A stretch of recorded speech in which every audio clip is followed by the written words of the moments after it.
Hello, Castlers. Ella7 here again to bring you Tournament of Champions action. But before I do, don't forget to hit the like button, leave a comment, and subscribe. Let's get to the game. This was the second game of two between Marathonmomma with white and CKMATEIN427 with black. In the first game, CKMATEIN427 defeated Mama via resignation after 18 moves. Let's see how this game turned out. Mama starts out with e4. CKMATEIN427 counters with his beloved Pierce. Defense d6.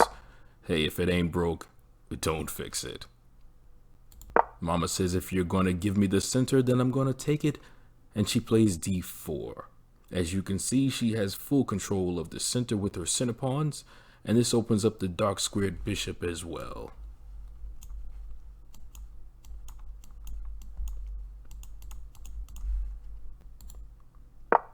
.427 responds with knight f6, attacking the undefended e4 pawn. Mama defends the e4 pawn with knight c3. g6, .427 preparing for a fianchetto of his dark squared bishop to g7. d5, e5, d takes e6. Mama takes via en passant rule. That's French for in passing. Bishop takes e6, equal trade. Bishop g5, Mama pinning .427's knight to his queen. You can see over here. Oh, excuse me. Pinning the knight to the queen. Pawn to h6, .427 attacking the invading bishop. Mama moves her bishop to safety with bishop to f4. Knight c6, .427 develops his queenside knight.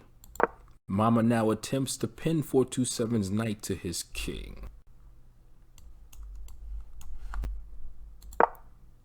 So .427 attacks this invading bishop with pawn to a6.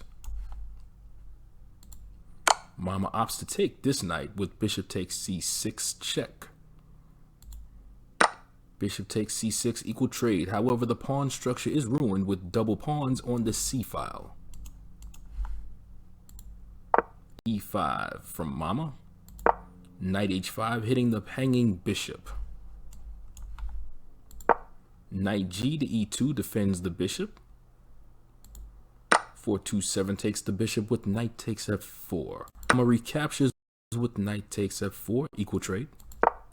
Queen to g5, .427 taking aim at the hanging knight on f4. Mama defends with her queen to f3, but that's a blunder. She had the right idea, but wrong placement. Queen d4 was the best move because you get a continuation of d takes e5, queen to e4, bishop d7, knight to d3, bishop to d6. .427 is up a pawn.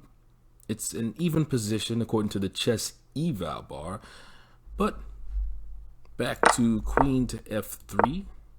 This is a blunder because it allows .427 to capture the free pawn on e5 and attack the king in the process with queen takes e5 check. Whenever your king is in check, guys, you must address the check in either three ways. One is taking away what's attacking the king, or two, blocking what's attacking the king, or three, escaping from what's attacking the king. Let's see what Mama does. Knight f e2. So Mama decided to block the queen that was attacking her king with the knight. King to d7 from .427. Mama castles kingside and connects her rooks. Good job. Bishop g7. So .427 fianchettos his bishop on g7. This also connects his rooks. Pawn to g3 from Mama. Pawn to h5 from .427. Rook fe1. Mama looking for a discovered attack on .427's queen. Rook h e8. Knight f4, Mama revealing an attack on the queen by moving the knight. Queen f5, .427 attacking the unguarded pawn on c2. Rook a c1. Mama guards the pawn. g5. Now this is a really good move. Attacking the knight on f4 with the g pawn. Your first instinct, if you're Marathon Mama, is to move the knight. But if you do, see there, the queen is gone. So 427 is going to get a pound of flesh here. Let's see what Mama does. Mama takes the free pawn on h5 with her queen. And 427 gobbles up the delicious knight with g takes f4. 427 now up by a piece. We now have the trading of queens with queen takes f5. Bishop takes f5. Rook takes e8. Rook takes e8 completes the trading of rooks. 427 has no problem with trading off because he is ahead in material.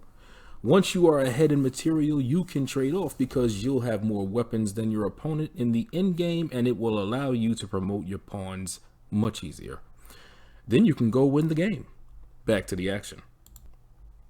Knight to a4 from Mama. Pawn to f3.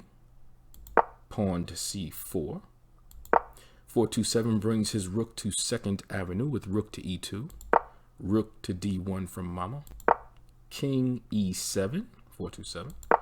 Pawn to h4. Bishop c2 is the best move from 427 as he is attacking the hanging knight on a4 and hanging rook on d1, just executing with precision. It's truly fun to watch.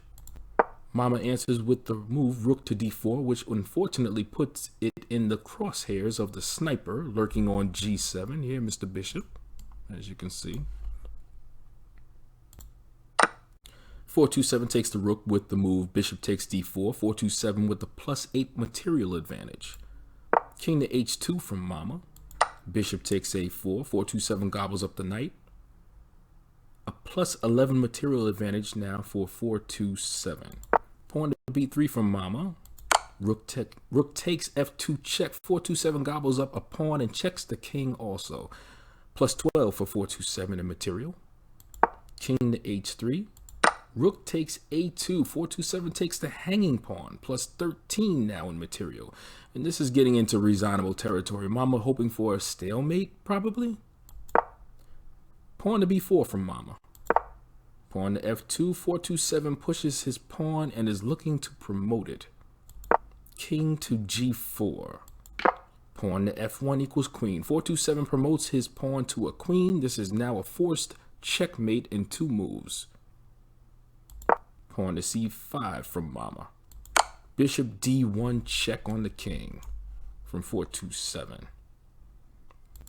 King g5 is a forced move from Mama. And thus queen to f6, checkmate, game over. So checkmate in 427 achieves the sweep over Marathon Mama in their 2-game matchup. As we get a quick glance of the TOC leaderboard, checkmate in 427, as you can see, is in first place. Comfortably in first place, I might add, and is going through the competition like a hot knife through butter with a total of 9 points. His only defeat came against Jay Lawrence via timeout. Conversely, Marathon Mama, as you can see in 8th place, is having a tough TOC, losing all 9 of her games so far. She's experiencing a tilt, but Mama is a tough and resilient competitor, and we will see how she finishes up in the remaining days of the tournament. That's going to do it for this podcast, but before I go, I'd like to wish all the mothers in the Let's Castle Chess Club a very happy Mother's Day. This includes my mom also. Happy Mother's Day, Mom. I'm EllaDef07 saying stay tuned, and I'll